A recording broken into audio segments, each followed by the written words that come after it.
Praise the Lord. Praise the Lord. I want to greet you in the name of Jesus. मैं आपको यीशु मसीह के नाम से अभिवादन करता हूँ। We've been studying through the Gospel according to Mark. और हम मरकुस का पुस्तक का अध्ययन कर रहे हैं We are entering into a very important passage for the next 2 studies. और हम बहुत ही महत्वपूर्ण वचन में जा रहे हैं। You see, Jesus has 12 disciples. हम देख रहे हैं कि यीशु मसीह के 12 चेले थे And then we have so many opposition from the religious leaders. और हम देखते हैं कि यीशु मसीह के खिलाफ बहुत से याजक थे जो उनके खिलाफ थे। And these guys are trying, to somehow capture Jesus so that they can kill him. और वो किसी ना किसी तरीके का योजना बना रहे थे उन्हें पकड़ने के लिए ताकि वो उन्हें मार सके। Imagine this is your situation that you have so many enemies, they want to just capture you and put you to jail. आप ये सोचिए कि आपके बहुत सारे दुश्मन हैं और वो आपको खोजने की कोशिश कर रहे हैं, ढूंढने की कोशिश कर रहे हैं ताकि वो आपको जेल में डाल सके। And then you find out one of your 12 disciples is actually working to betray you. और आपको फिर पता चलता है कि आपके 12 चेलों में से एक चेला ऐसा है जो आपको धोखा देना चाहता है। What would you do? तो आप क्या करेंगे? That's exactly what happened here. और वही यहाँ पे हम देख रहे हैं। Turn with me to Mark's Gospel, chapter 14, verses 10 onwards. और अभी आप मेरे साथ मरकुस का पुस्तक का 14वां अध्याय का 10वां वचन पढ़े। तब यहूदा इस्करियोतियों को जो 12 में से एक था प्रधान याजकों के पास गया कि उसे उनके हाथ पकड़वा दे। One of the 12 went to the chief priest. और 12 में से एक चेला प्रधान याजक के पास गया। My heart is always wondering why. मेरा दिल हमेशा ये सोचता है क्यों? What happened to Judas? यहूदा के साथ क्या हुआ? The chief priest didn't approach him, he went to them. और ये प्रधान याजक यहूदा के पास नहीं गए लेकिन यहूदा उनके पास गया। But the truth is we don't know. सच्चाई क्या है हमें नहीं मालूम। We only know that the Bible says that he wanted to betray Jesus. हमें बस इतना ही मालूम है जो बाइबल में कहा है कि वो यीशु को धोखा देना चाहता था। This is heartbreaking. This guy is one of the disciples of Jesus Christ. इससे मेरा दिल बहुत टूट गया क्योंकि ये व्यक्ति यीशु मसीह का एक चेला था। Verse 11. 11 वचन। वे यह सुनकर आनंदित हुए और उसको रुपए देना स्वीकार किया और वह अवसर ढूंढने लगा कि उसे किसी प्रकार पकड़वा दे। They were glad and promised to give him money. और वह आनंदित हुए और उन्होंने वादा किया कि वो यहूदा को पैसा देंगे। Money. पैसा। He betrayed Jesus in return for money. उसने यीशु को धोखा दिया पैसे के लिए। And that too for cheap value. और वो भी सस्ते मोल के लिए। You may wonder, was he really desperate for money? आप ये सोच रहे होंगे कि क्या वो सच में बेताब था पैसे के लिए? What was the reason? उसका क्या कारण था? I don't think so. मुझे ये नहीं लगता। He sold Jesus for cheap. उसने यीशु मसीह को बहुत सस्ते मोल में बेचा। He made Jesus for sale. उसने यीशु मसीह का बिक्री की। He used Jesus to make money. उसने यीशु मसीह का इस्तेमाल किया ताकि वो कुछ पैसा कमा सके। It was greed and hatred. वो उसका लालच था और नफरत था। I see few reasons why he did it. और मैं कुछ कारण यहाँ पे देख पा रहा हूँ कि उसने ऐसा क्यों किया। Because this behavior of Judas communicates this. क्योंकि यहूदा का ये जो स्वभाव था उससे हमें ये पता चलता है। I have 5 or 6 reasons. Let me explain that to you. और मेरे पास 6 कारण है और उसको मैं आपको समझाना चाहता हूँ। 1, he lacks integrity. पहला है कि उसके अंदर ईमानदारी की कमी थी। 2, he was selfish and greedy. और वो स्वार्थी और लालची था। Jesus wasn't important to him. That's the third reason I see. और तीसरा कारण है यीशु उसके लिए महत्वपूर्ण नहीं था। 4th, he disapproved Jesus' leadership model. और चौथा है उसने यीशु का नेतृत्व को अस्वीकार किया। 5, he was insecure about his reputation and future. और पांचवा ये है कि वह अपनी प्रतिष्ठा और भविष्य के बारे में असुरक्षित था। And he was also jealous of Jesus' success and want to sabotage his goals. और वो यीशु से ईर्ष्या करता था और यीशु की सफलता और उसके लक्ष्य को नाश करना चाहता था। Judas knew that the religious leaders, the chief priests, were waiting for an opportunity to kill Jesus. और यहूदा को मालूम था कि ये जो फरीसी लोग हैं, धार्मिक अगुवाई लोग जो है, वो यीशु मसीह को मारना चाहते थे। And he went to betray him. इसलिए वो वहां पर गया यीशु को धोखा देने। The Bible says he sought ways to betray him conveniently. और बाइबल में ये कहा गया है कि उसने तरीका ढूंढा कि वो आसानी से उसे धोखा दे सके। He was one of the closest of Jesus. और वो यीशु का सबसे करीबी था। Conveniently means he planned well. In other words, it's a premeditated betrayal. इसका मतलब ये है कि वो आसानी या सुविधा युक्त तरीके से उसने पहले से ही योजना बनाकर सोच समझकर उसने धोखा देने का योजना बनाया।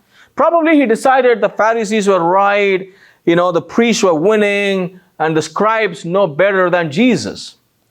शायद उसे पता चल गया या उसने ऐसा निर्णय लिया कि फरीसी लोग सही है या याजक लोग जीत रहे हैं और शास्त्री लोग को बहुत ज्यादा ज्ञान है।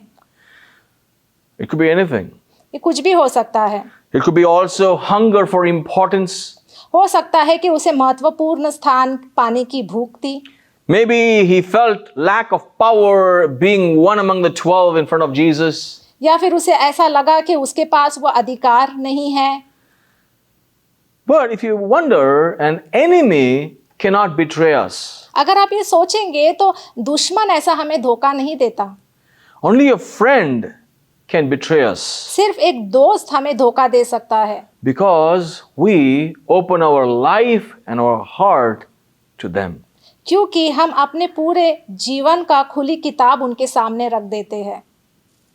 Have you ever been betrayed? क्या आपको कभी धोखा हुआ है या मिला है? It is painful. और ये पीड़ादायक है। I've been betrayed many times. मेरे साथ भी बहुत बार धोखा हुआ है। But it hurts more when it is actually a believer who does that. और चोट तब ज़्यादा पहुंचती है जब कोई विश्वासी हमें धोखा देता है। Especially those I open my heart and my life and my plans to, और वो लोग जिनको मैंने अपना पूरा दिल को खोलकर उनको अपने जीवन के बारे में मैंने बताया और वो मुझे धोखा देते हैं। Because I trusted them. क्योंकि मैंने उनके ऊपर विश्वास किया। It hurts really bad. और उसे बहुत दुख होता है।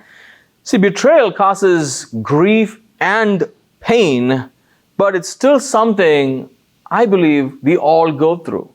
और धोखा एक ऐसा है कि वो हमें दुख और दर्द देता है और मेरा मानना ये है कि सब लोग धोखे से गए हैं। And if you're unable to, come out of betrayal that you've been through, then I want to say I'm sorry. अगर आप उस धोखे से बाहर नहीं आ पा रहे हो तो मैं समझ सकता हूँ और मैं उसका अफसोस मनाता हूँ। And I know how painful it is. क्योंकि मैं जानता हूँ कि वो कितना दर्दनाक है। I know how painful it is. मुझे मालूम है कि ये कितना दर्दनाक है।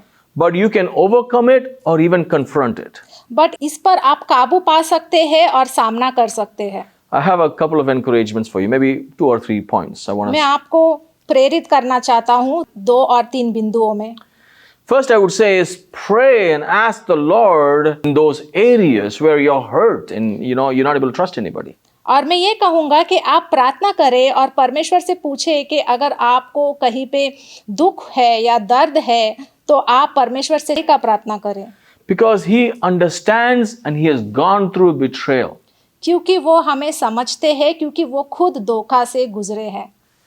Second thing I would say is ask the Lord to guide you to not take revenge, but to lead you to forgiveness or forgiving the other person.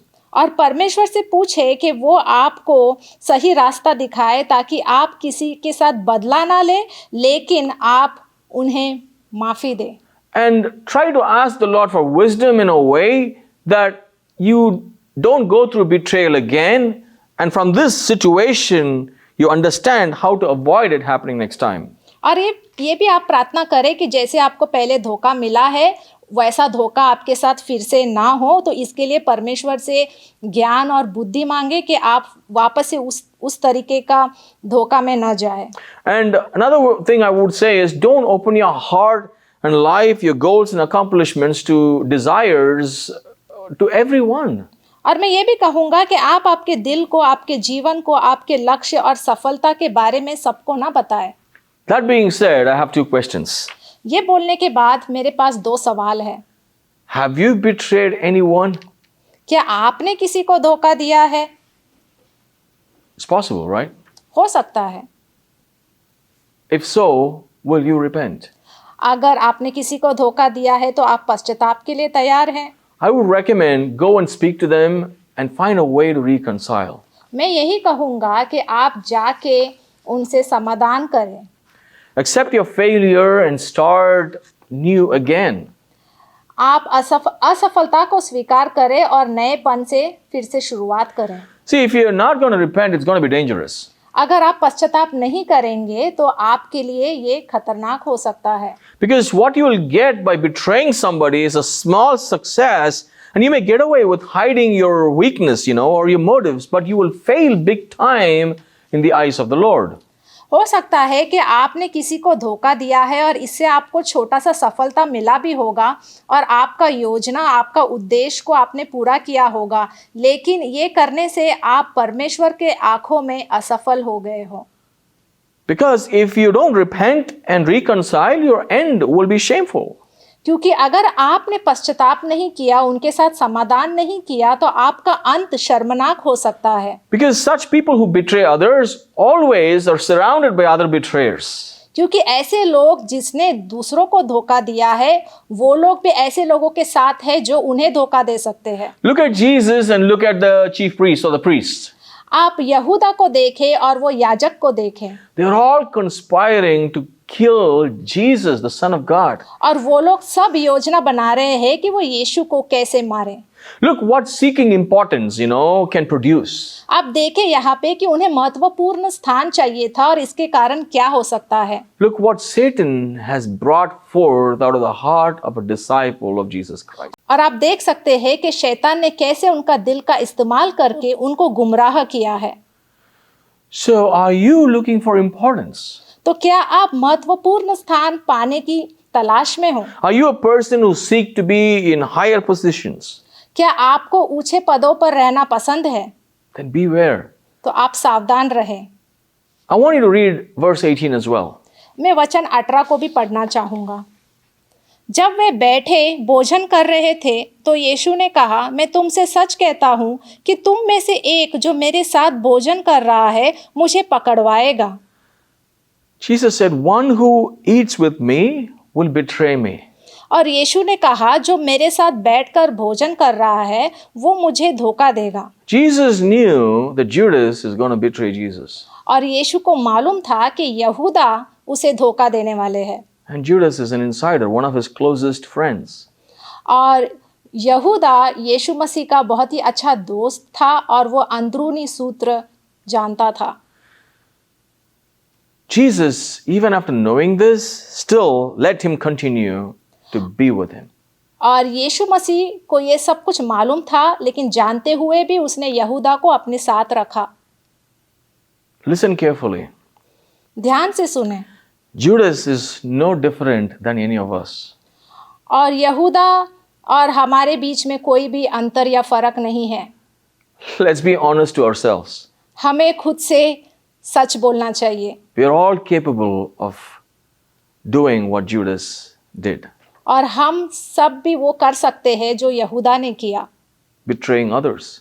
दूसरों को धोखा देना। Betraying the Lord. परमेश्वर को धोखा देना। Jesus knew very well. यीशु मसीह सब जानते थे। Jesus is omniscient. यीशु मसीह सर्वज्ञानी है। He knows everything. और वो सब जानते हैं। And yet he let Judas come and be with him.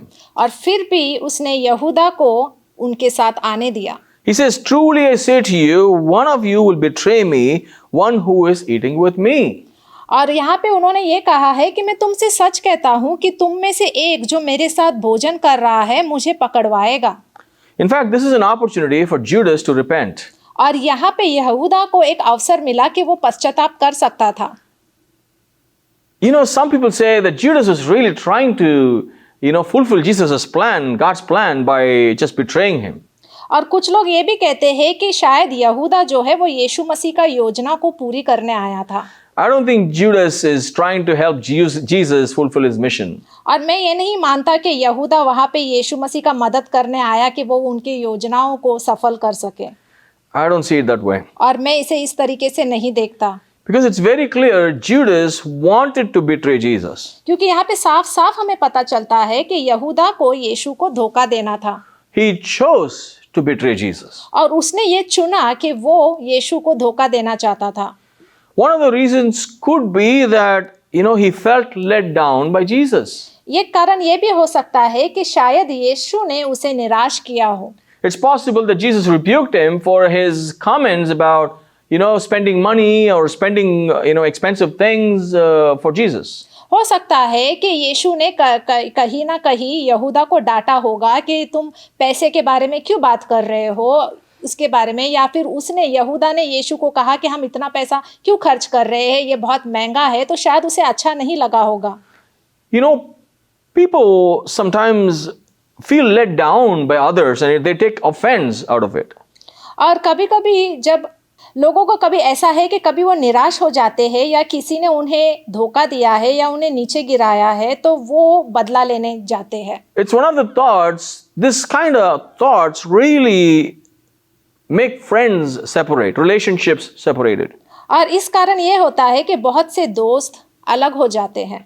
It's like he put me down in front of others so I will show how I am or who I am attitude.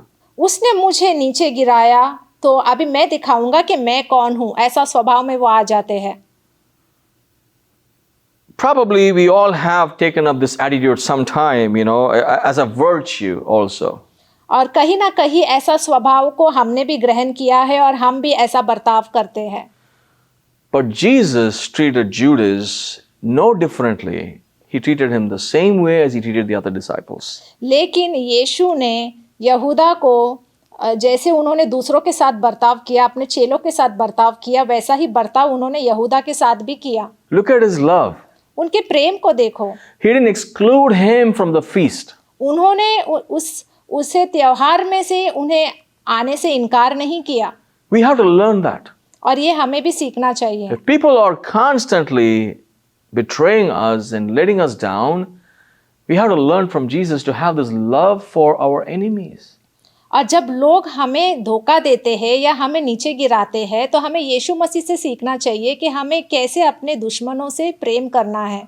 Loving them and forgiving those who hurt us and persecute us is an important part of following Jesus.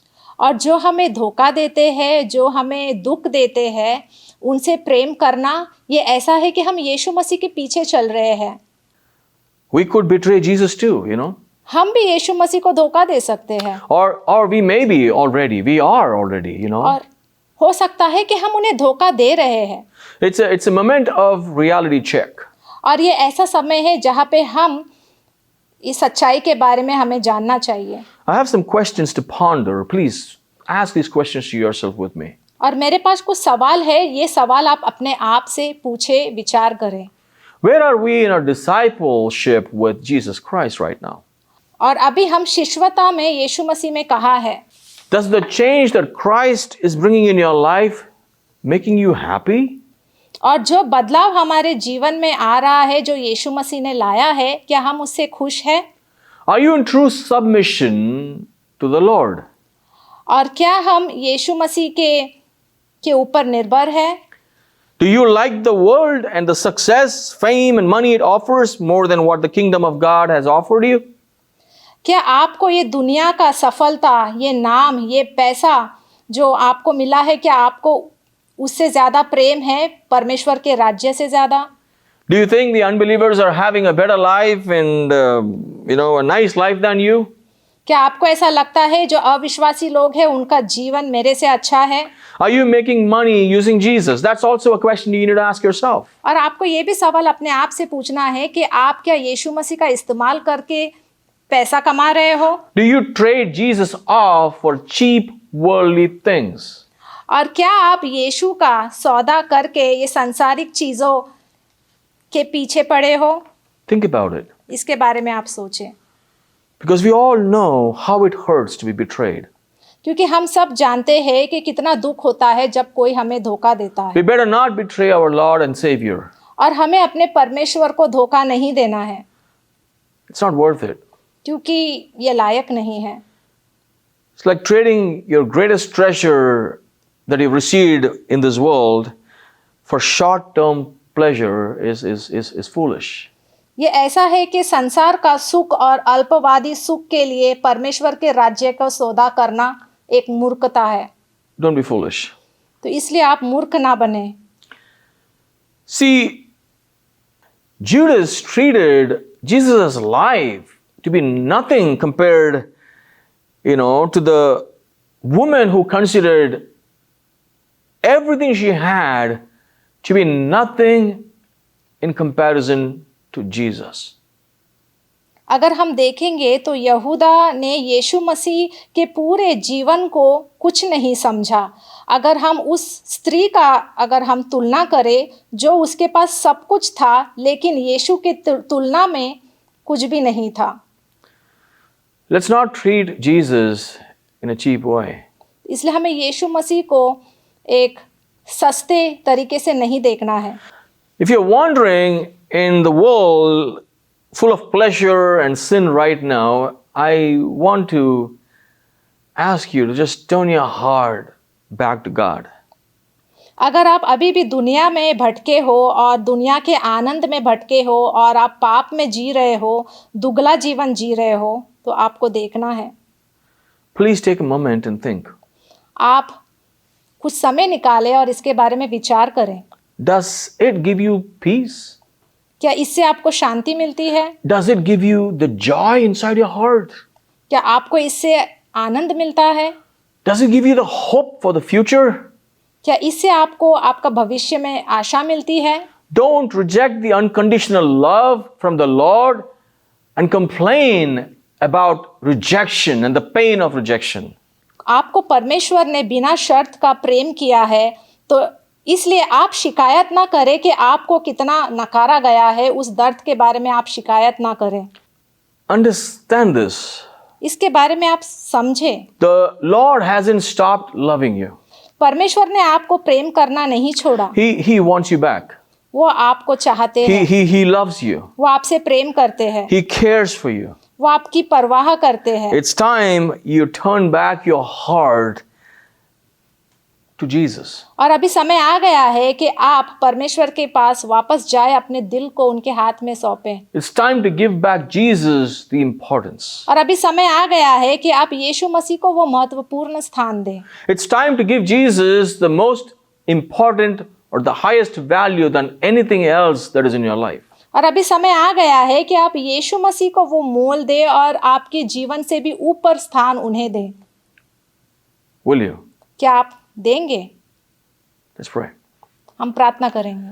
Father, I just lift up my brothers and sisters to you and ask you, Lord, in this moment, for you to continue to be with them and help them understand your love and draw those out who are seeking for help from this world. And I pray, Lord, those brothers and sisters who are walking away from you and the pleasures of this world, I pray you forgive them. Lord, extend your love to them so they could see in a powerful way, Lord, that they could see it and not miss it. Draw your people to yourself, Jesus. I pray this in your name. Amen. Amen. God bless you. परमेश्वर आपको आशीष दे। Thank you for joining us. धन्यवाद हमसे जुड़ने के लिए। Praise the Lord. मैं आशा करता हूँ कि आप लोग अच्छे होंगे और वचन के अंदर आप और भी बढ़ रहे होंगे और उसे सीखने की इच्छा भी रख रहे होंगे।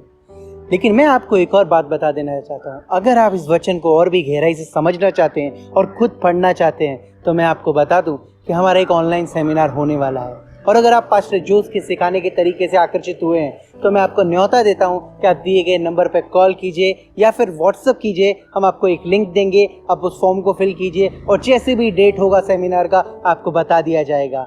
तो आप और भी गहराई से वचन को सीख पाएंगे और अपने आप वचन का अध्ययन कर पाएंगे। सुनने में कितना आकर्षित लग रहा है, सही है कि नहीं?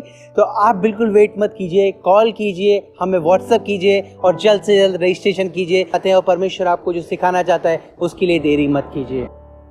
परमेश्वर का वचन कहता है, दो तो तुम्हें दिया जाएगा। आज मैं आशा करता हूं कि आप इस सेवकाई के द्वारा आशीषित हुए होंगे। अगर आप हमारी सेवकाई में किसी भी तरीके से मदद करना चाहते हैं तो इस दिए गए डिटेल पर आप अपनी मदद हमें भेज सकते हैं। शुक्रिया।